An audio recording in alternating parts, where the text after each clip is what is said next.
오늘 이 수요 기도회, 저녁 기도회의 시간, 저희가 에스겔 10장의 말씀을 살피고 기도로 나아갑니다. 저희가 지난주까지 살펴본 에스겔 10장까지의 내용 어떻습니까? 특별히 8장, 9장의 내용이 이제 바벨론 땅에 이제 포로로 잡혀와 있는 에스겔이 환상 가운데 하나님께서 그를 예루살렘에 옮기셔서 보게 하신 내용이라고 하는 것을 아마 기억하실 것입니다. 8장에서는 예루살렘 성전 그 이제 주변과 그 안의 모습을 보게 하셨는데 어떤 모습을 보게 하셨죠? 성전 북문에 질투의 우상이 있고요.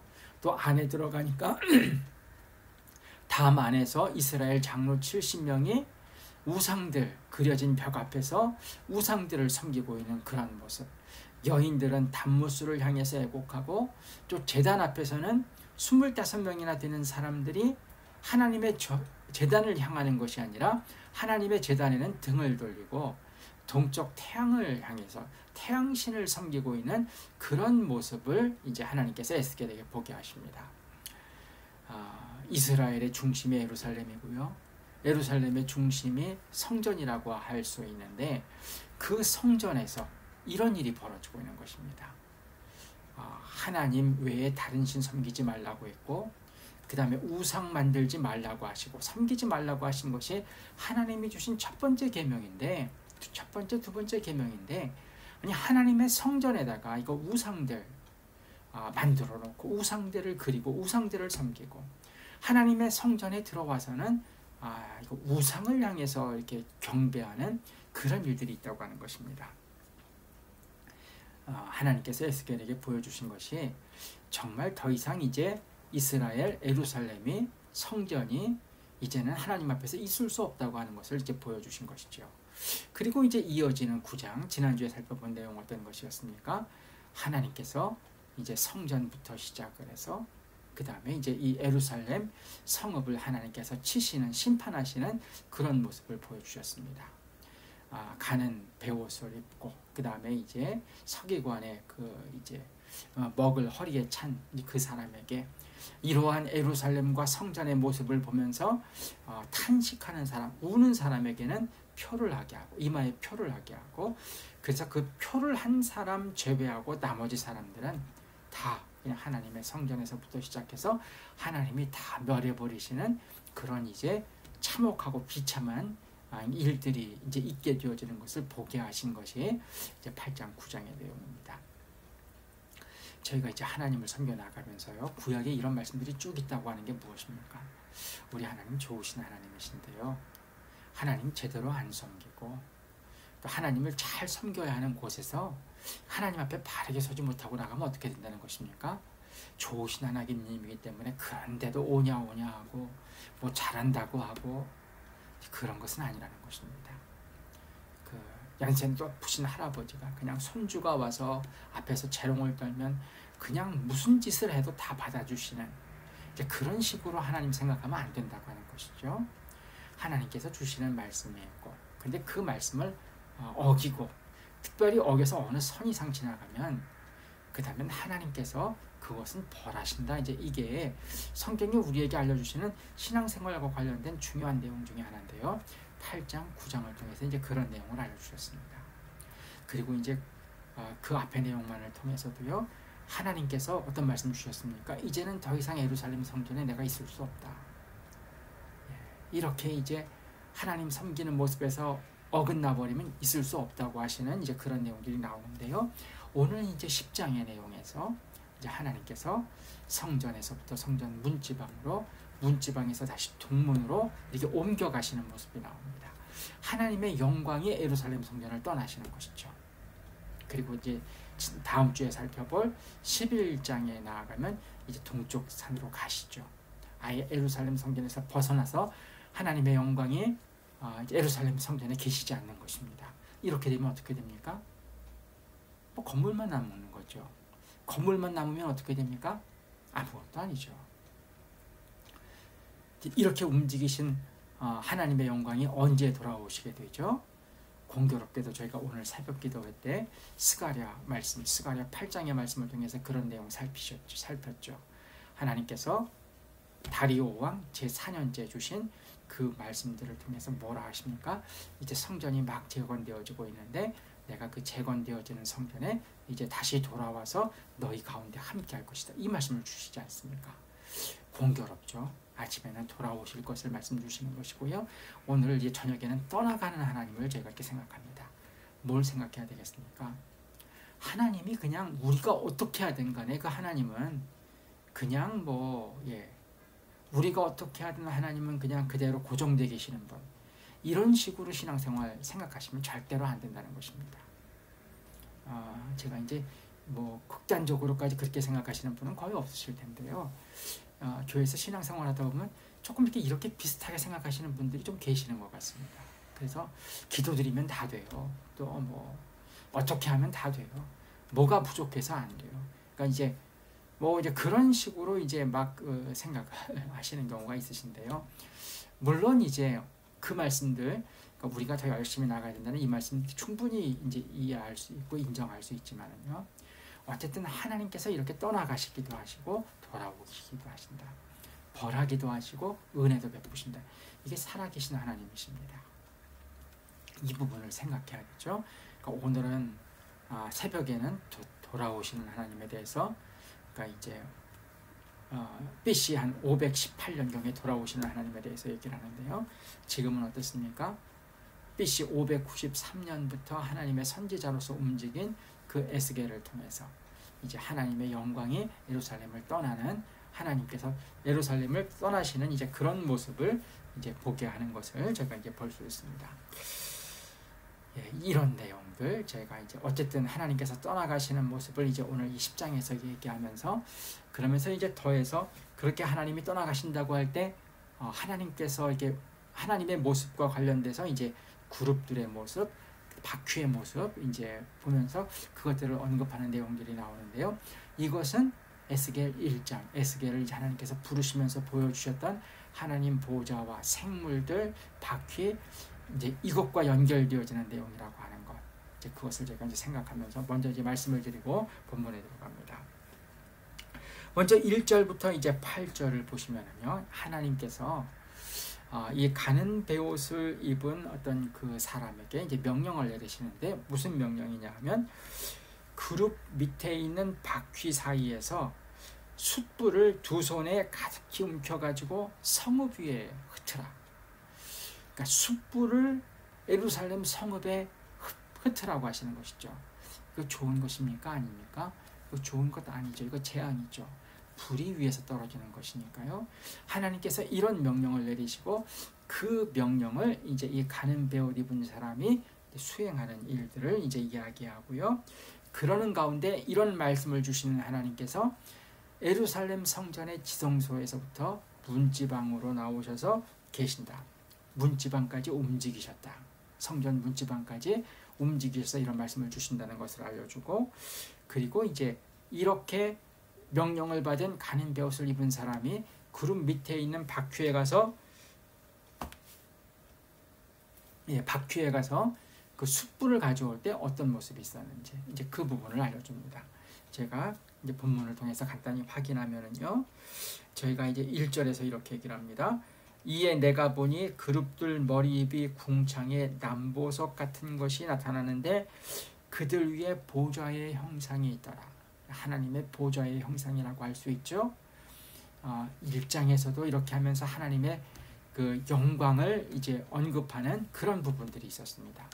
이 10장에서 하나님의 영광이 예루살렘 성전에서 떠나가시는 이것을 이제 보면서 하나님을 보는, 그리고 하나님 보좌 주위에 그룹들과 바퀴를 보는 일들이 있었던 것을 제가 봅니다. 어떤 면에서는 이렇게 되겠죠. 1장에서 이제 에스겔을 부르실 때 하나님께서 보여주신 그 하나님이 지금 이 10장에서 떠나가실 때 같은 하나님이십니다.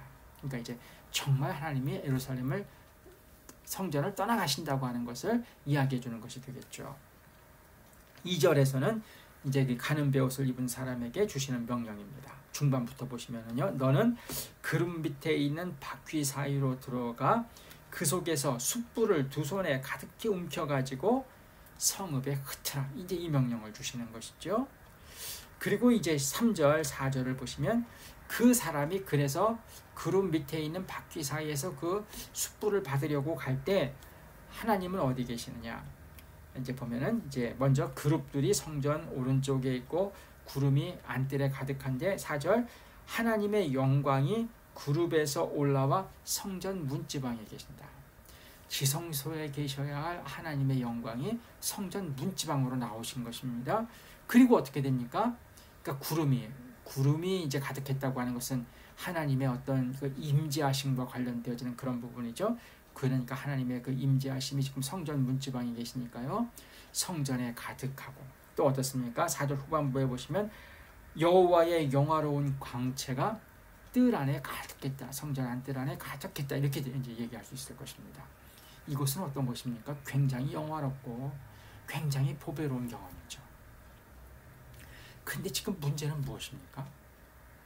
이것이 어떤 때 있어야 됩니까?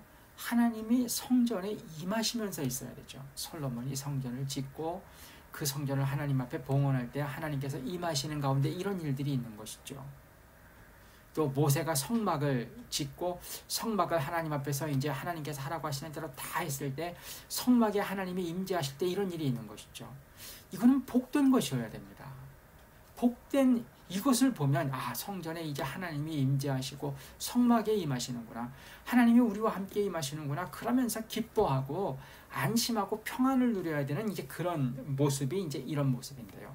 근데 에스겔 10장의 모습은 그게 아닙니다. 지금 이게 왜 하나님의 영광이 이렇게 임하고 광채가 나고 구름이 그 성전에 가득한 이것이 지금 왜 있는 것입니까? 하나님이 임하려고 하시는 게 아니라요. 하나님이 떠나려고 하시는 것입니다. 떠나시는 가운데 이제 하나님이 함께 하셨을 때 나타나는 그것이 보이는 것입니다. 이런 건 안 봐야죠. 없어야죠. 하나님이 떠나가시는 게 우리한테 보이면 어떡합니까? 근데 지금 이제 하나님이 떠나가시는 그 상황에 하나님 이제 함께 하실 때 나타나는 하나님으로부터의 광채, 하나님이 함께 하실 때 하나님의 임재를 상징하는 구름이 그 전체를 가득하게 했다. 이제 그런 내용입니다. 그 다음에 6절, 7절, 8절을 보면은요, 이제 그 가는 베옷을 입은 명령을 받았죠.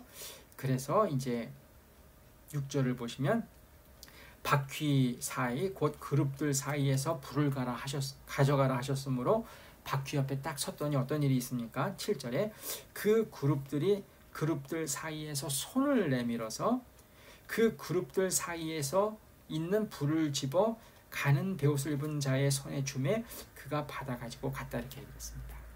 그룹들의 날개가 4개 있고 날개 밑에 사람의 손 같은 게 있는데 그 손이 하나님께서 명령하신 불꽃을 받아가지고는 그것을 가는 베옷을 입은 사람의 손에 넘겨주었다 이렇게 얘기를 합니다.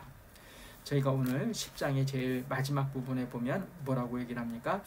21절에 보면 각기 4 얼굴과 4 날개가 있다. 이 그룹들이 근데 4 생물이라고 여기 뒤에 그냥 그대로 나오죠. 중간과 끝에 나오죠. 4 얼굴과 4 날개가 있는데 뭐라고 했습니까? 날개 밑에 사람의 손 형상이 있다고 얘기했습니다.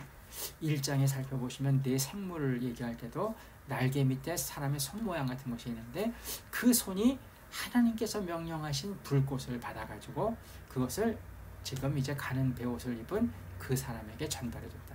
이 사람은 가서 이제 이것을 성읍에 흩게 되어지는 그런 일이 있게 되어지는 것을 제가 봅니다. 하나님께서 성전 문지방으로 움직이시면서 그래서 이제 성전 전체에 하나님의 임재를 상징하는 구름과 광채가 꽉 차는 이런 상황 속에서 하나님께서 예루살렘에 대해서는 이제 이 불꽃을 갖다가 그 성 위에 흩으라라고 하시는 재앙의 말씀을 주셔서 그것을 가는 베옷을 입은 사람이 실행하는 것, 그것이 이제 1절부터 8절의 내용이라고 할 수 있습니다. 하나님의 영광, 하나님의 광채, 하나님의 임재를 상징하는 구름, 그것이 성전을 채우는 참 이게 진짜 성전에 있는 영화로운 모습인데, 근데 이게 하나님이 임재하시는 게 아니라 하나님이 떠나가시면서 보이는 모습이다. 그리고 그 하나님이 떠나가시면서 예루살렘에게는 지금 이제 벌을 말씀하신다. 이제 이런 일이 있지 않아야 된다고 하는 것 저희들이 이제 다시 생각할 수 있습니다.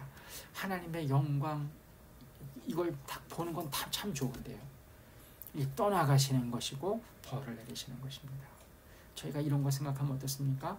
마지막 날 하나님의 심판을 생각할 때 이런 것이 되겠죠. 하나님 앞에서 그 이제 벌 받는 위치에 있는 사람들이 그런 것이겠죠. 하나님을 보고 하나님을 알긴 압니다. 근데 그 하나님으로부터 오는 것이 복이 아니라 하나님께서 이제 그들에 대해서는 벌을 이야기하시는 이제 그런 모습으로 하나님을 대한다. 이건 참 큰 불행이죠. 1절부터 8절을 통해서 그것을 보게 됩니다. 하나님의 영광의 광채가 지금 안뜰을 가득 채우고 하나님의 임재를 상징하는 구름이 성전을 가득 채웠는데 이거 참 너무나 좋은 광경인데 그런데 이것이 좋은 게 아니다. 성전을 떠나가시는 가운데 있는 하나님의 그 모습이고 그리고 하나님께서 주시는 명령은 붉고 숯불을 갖다가 지금 두 손에 가득히 이제 움켜가지고 성읍 위에 흩으라라고 하시는 재앙의 말씀을 주시고 떠나신다. 이제 이런 부분이 1절부터 8절까지 그려지는 내용입니다.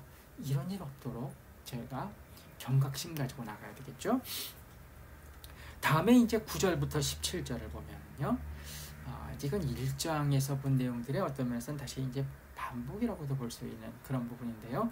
근데 이제 이것이 확실하죠. 에스겔을 부르신 그 하나님이 지금 예루살렘 성전을 떠나신다.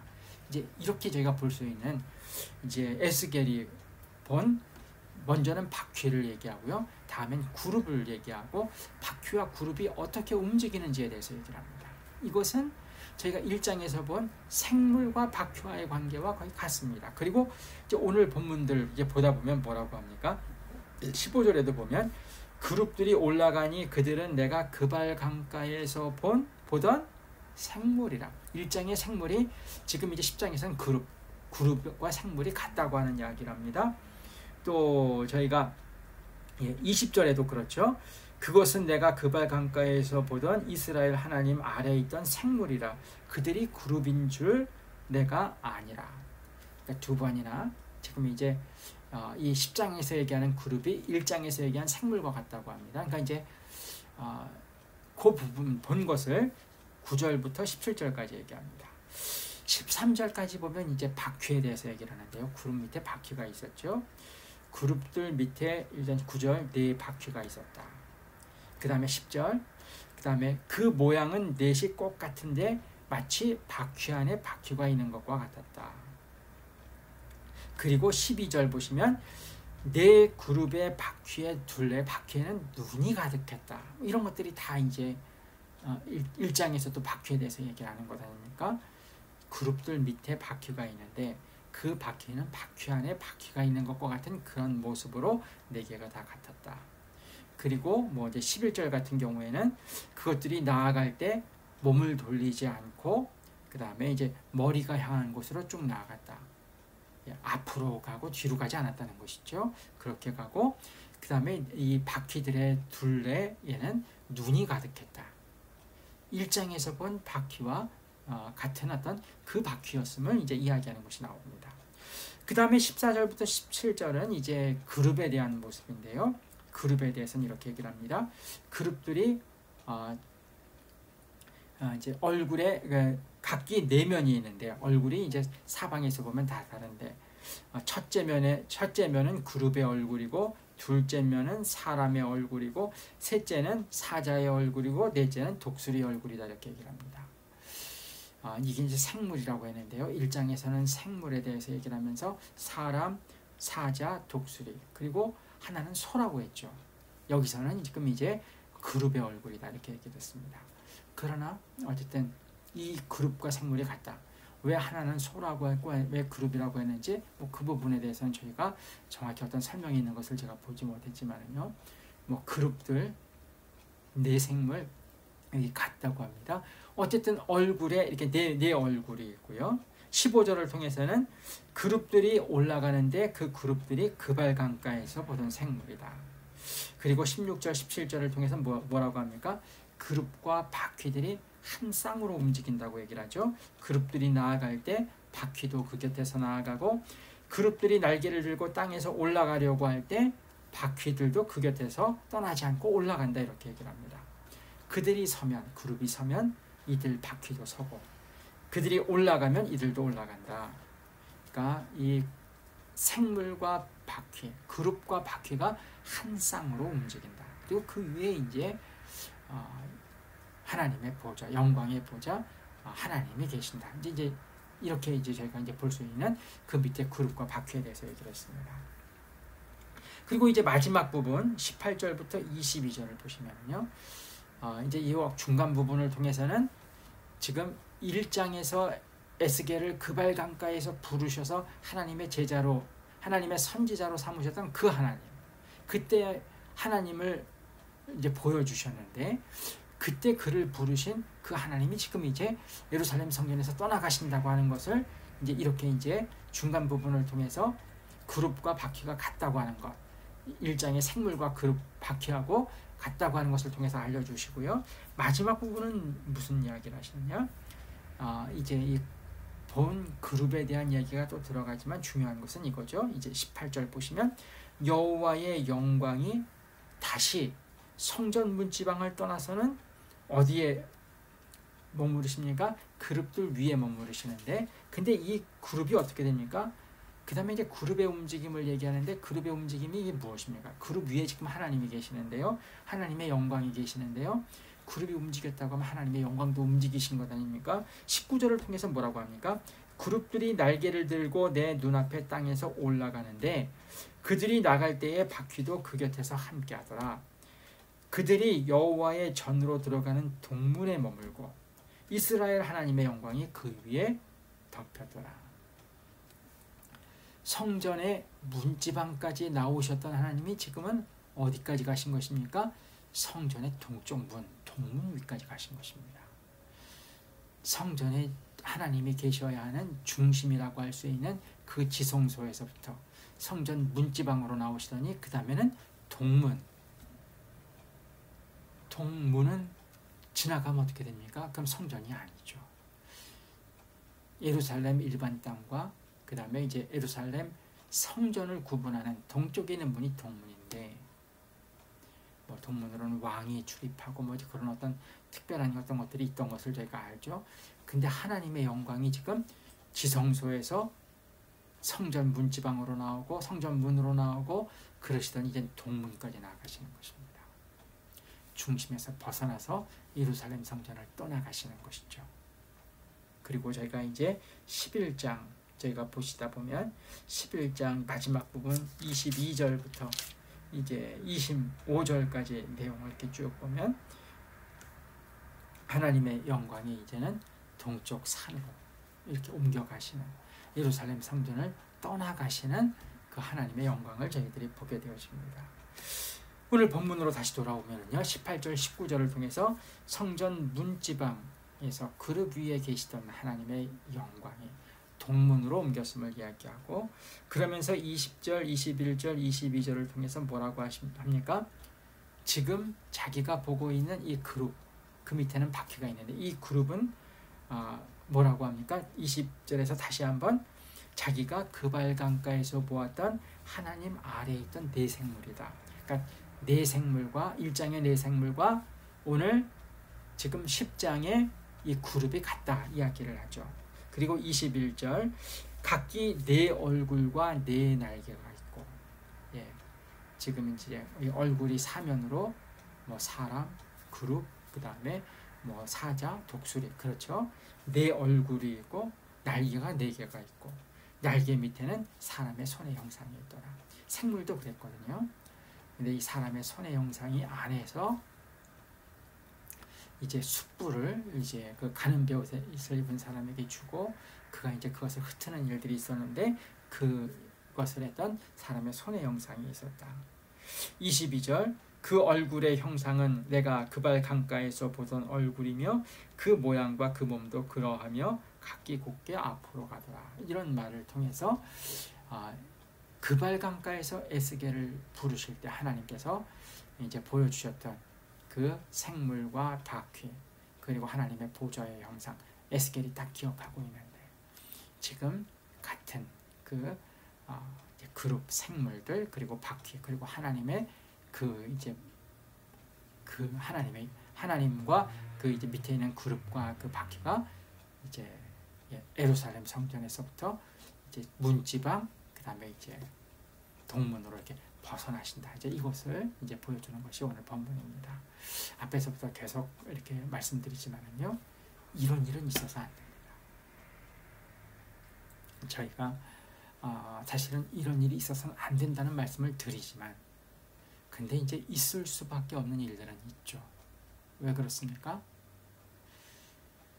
이게 이제 이런 건 있습니다. 우리 개인과 그 다음에 가정은 개인은 개인 수준입니다. 그래서 그 사람의 마음의 중심이 하나님 앞에서 이렇게 벗어나지 않으면 하나님께서 그를 떠나시지 않죠. 하나님 안 떠나십니다. 그를 보호하십니다. 한 가정도 마찬가지 아니겠습니까?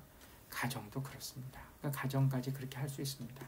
그런데 그 이상의 영역이 되어지면 어떻습니까? 우리가 어떤 경우에는 뭔가 제대로 살려고 하더라도요, 전체가 그렇게 되어지지 않을 수 있죠. 그러면 어쩔 수 없이 이런 일이 있는 것입니다. 지금 예루살렘 생각하면 어떻습니까? 지금 에스겔은 환상 가운데 예루살렘에 와서 본다고 하면요, 예루살렘에 지금 에레미야와 같은 사람이 있는 상황 아닙니까? 에레미야가 이런 일을 놓고서 하나님 앞에서 바르게 서라고 계속 외치고 있는 에레미야도 있죠. 또 바룩과 같이 에레미야를 돕는 어떤 그런 사람도 있고요. 있지만 전체로서의 예루살렘은 어떻습니까? 전체로서의 성전은 어떻습니까? 지금 에스겔이 본 것처럼 이렇게 흐트러졌고요. 그러니까 지금 하나님의 영광이 떠나갈 수밖에 없는 것입니다. 저희가 이제 아브라함과 관련해서 소돔과 고모라 이야기할 때 하나님 소돔 땅에 의인이 50명 해서 나중에 10명 하나님 있으면 어떡하게 하시겠습니까? 하나님이 10명이 있어도 하나님께서 멸하지 않겠다고 하시죠.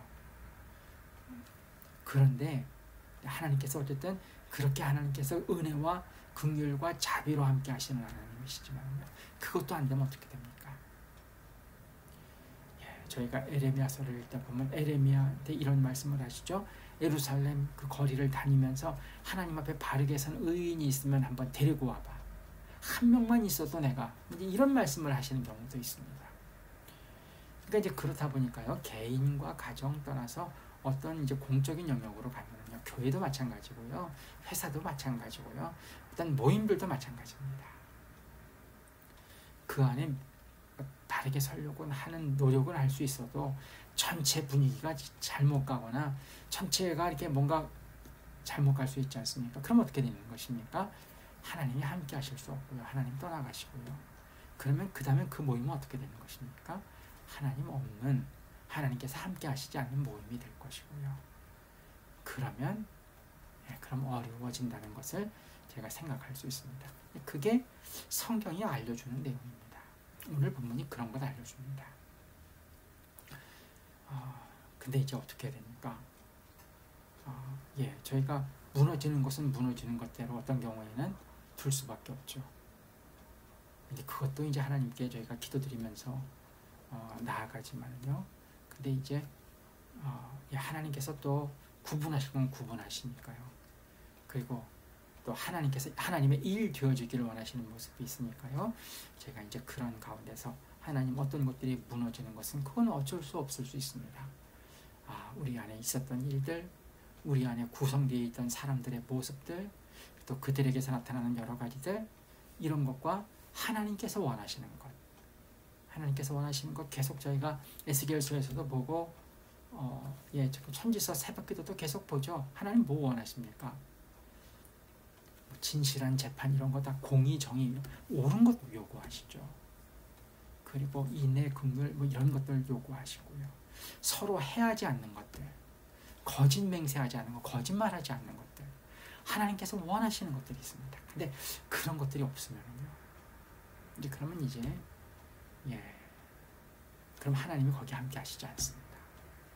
그러니까 저희가 이제 하나님 앞에 기도드리고 하나님 앞에서 저희가 하나님의 일을 감당하기를 원하고 다 그러면서 나아갈 때요, 이제 이런 것, 구약에서 얘기하는 하나님이 떠나가시기도 하시는 것, 그리고 그러시면서 하나님이 벌 주시기도 하시는 것, 이런 것들이 하나님께 있으심을 제가 이제 생각하면서, 그러면서 우리 주일의 일들을 분별도 하고요, 기도도 드리고요, 또 그 일에 맞게 우리들이 이제 감당해야 할 일들을 해나가는 일들이 있어야 한다고 이렇게 믿습니다.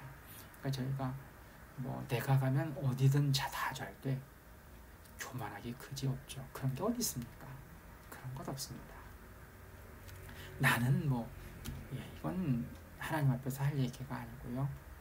제가 겸손하게 하나님 앞에서 나아가는데 전체적으로 하나님 바르게 서지 못하면 하나님의 영광이 떠나가신다. 그리고 어려움이 있다. 이제 이것이 지금 에스겔서에서 계속 보여주는 내용입니다. 이런 부분을 생각하면서 저희들이 잠시 기도드리는 시간 갖도록 하겠습니다.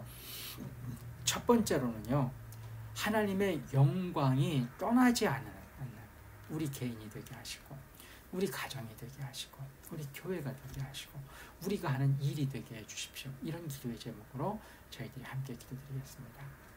하나님은 날 사랑하시니까, 또 하나님은 사랑의 하나님이시라고 하니까, 내가 어떻든 우리는 어떻든 하나님은 항상 우리와 함께 계시고 하나님은 항상 우리에게 복 주신다. 이렇게 생각을 하면은요, 하나님이 이게 그렇게 훌륭한 좋은 신앙 아닙니다. 하나님이 우리 떠나시지 않으신다는 건 맞지만은요, 그런 식으로 생각하고 나가면 안 됩니다.